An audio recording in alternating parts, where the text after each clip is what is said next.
Good morning po. Happy Monday, everyone. Another week to enjoy the beauty, the grace, the loving kindness, and the power of Jesus into our lives. Palakpakan natin ang Lord sa kanyang kabutihan na hindi nagbabago at hindi maaapektuhan, magunaw daw man ang mundo. Pero good news, hindi magugunaw ang mundo. Forever ang mundo, i-reform lang ng Panginoon. Okay? So, ang tangi ko pong gustong sabihin sa inyo ngayon is this.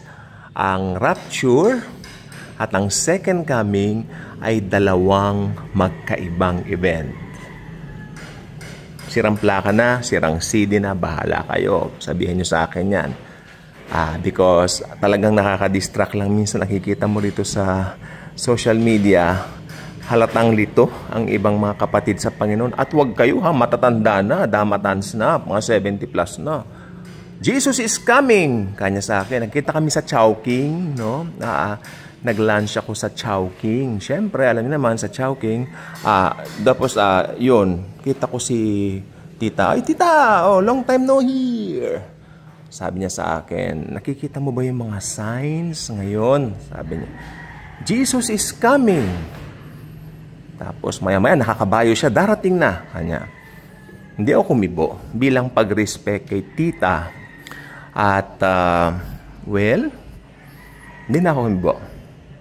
Kalungkot lang, yung view niya is a one-time event.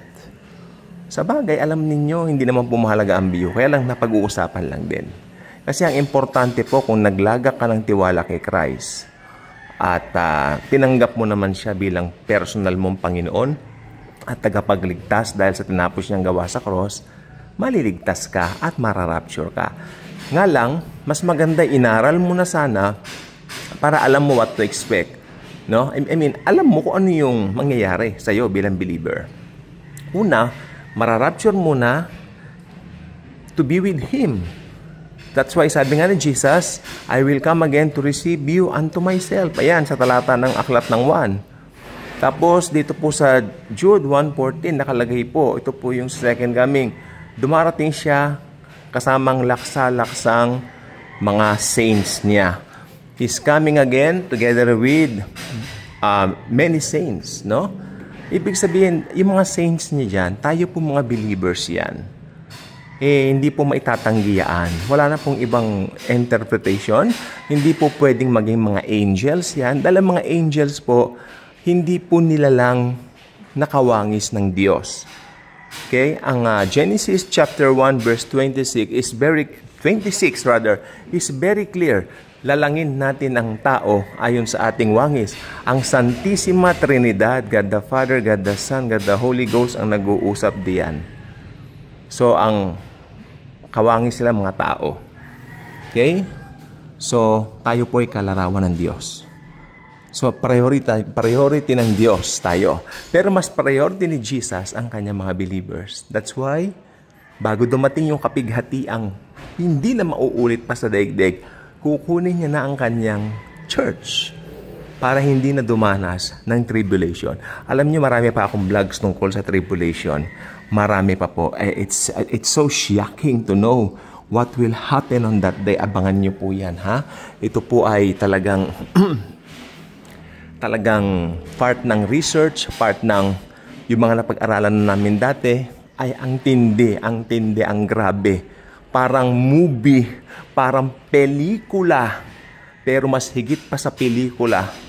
Kalain nyo? Kalain nyo. Ganun mangyayari, ang tindi. Kaya tayo nagpapasalamat tayo sa katotohanan ng rapture. Ayaw ko lang sabihin doktrina ng rapture. Pag sinabi mong doktrina, parang may tendency na parang, ito lang ginagawa, ito ganun, parang tradition. No. Ito po ay truth ng Bible. Okay, someone commented here, I think last week commented, wala raw rapture na salita. Itong ganitong pagsabi niya, naniniwala ka sa rapture, wala namang salitang rapture. Talungin kita, naniniwala ka sa Bible. Saan makikita sa Bible yung salitang Bible? Wala. Naniniwala ka rin sa Trinity. Pero saan mo makikita sa Bible sa Trinity? Wala. Pero nandun po yung diwa. Okay, ganito rin po sa rapture. No? Yang rapture po, no? Sa wikang Latin, kung hindi ako nagkakamali, ito po ay rapturo. Rapturo. Okay? So, rapturo. Ibig sabihin, doon po kinuha yung word sa English na rapture. Sabi niya, ang meron lang daw, caught up. Oh, di ba? Caught up. Ayan ang sabi niya. Caught up meron. Pero yung rapture, wala. O kaya nga, sa Latin nga pinagbasihan yan, ito po yung rapturo. O di ba? Rapturo. Yes, binibigyan din ko po yung sa Latin kasi rapturo. O doon dinerive. Kasi sa Greek po, harpazo yan eh. O, para mas maliwanag dun sa nagsabi na o nasaan daw ba yung term na rapture? From the Latin word rapturo. Okay? Inano sa English, naisalin sa English as rapture. Tapos caught up. Kasi yun ang meaning yan eh. No? Yung po ang kahulugan. So, mga bagay na ganyan po ayaw kong sagutin. Pero for the sake ng mga nakikinig, yeah, I really need to explain. Oh, ito po, harpazo means or rapturo means to caught up. Kaya tama rin yung nag-comment. Nandun nga yung term na, ang term daw doon is, tawag dito na, to caught up. Yes. Wala daw yung term na rapture. Yeah, of course. Pero kung babasahin mo sa Latin, nandun po, rapturo ang binanggit doon. Sa English, rapture. Simple thing. Simple mga bagay na ganyan, okay? So, pero tignan po natin ang kagandahan po nito. Nakikita ng Panginoon lahat. Alam ng Panginoon lahat. Yung hindi pa nangyayari, batid na po niya eh. No? Yung iba naiinip na po sa rapture. Yung iba naiinip na dahil maraming motives, maraming motibo. Yung iba siguro nahihirapan sa buhay, yung ibang Kristiyano. Yung iba naman, gusto na makatakas sa mundong ito. Kung ano man yung meron silang mga tinatawag na mga responsibilities na gustong takasan. Pero alam ninyo, may we have the right motive of the rapture. Isa lang po yan, to meet Jesus for the very first time.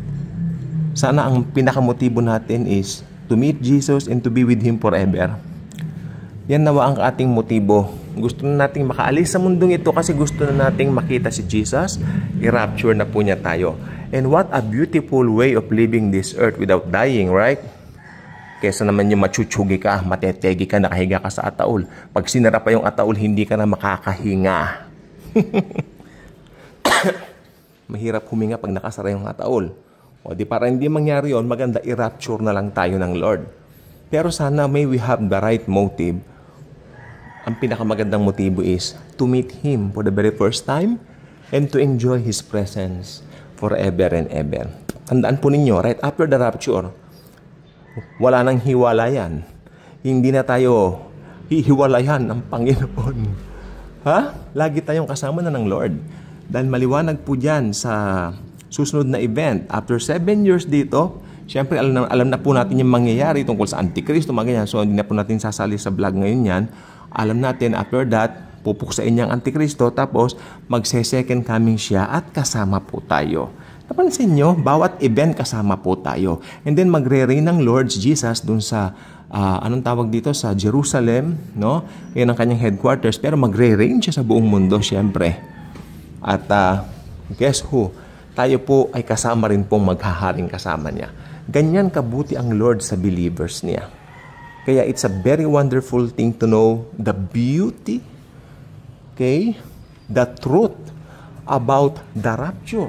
Dahil ito palang rapture ay patungkol sa mga believers niya na gusto niya ni Jesus laging kasama niya.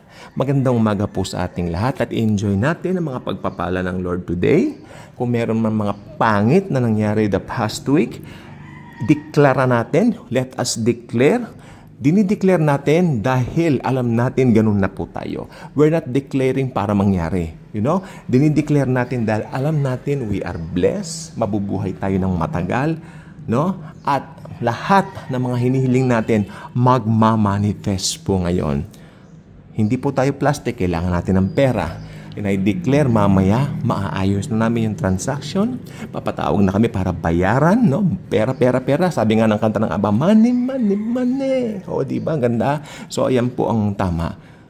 Money is from Jesus. Okay? Hindi po masama ang pera. Nagiging masama lang po ito kung pangit ang iyong motibo. Okay? Kaya the love of money pa rin. Yung love of money ang root of all evils, not money itself. Kasi ang money ginagamit ng Lord while we are here para tugunan ang mga finances natin. Tulad niya, maraming babayaran na bills. Dumating na naman yung mga, alam niya kung anik-anik na mga, bills. Papagawa ng bubong dahil may tumutulo. Mga ganyan, kabutihan pa rin ni Jesus. Makita natin diyan. Dahil mahal ni Jesus ang kanyang mga believers. God bless po.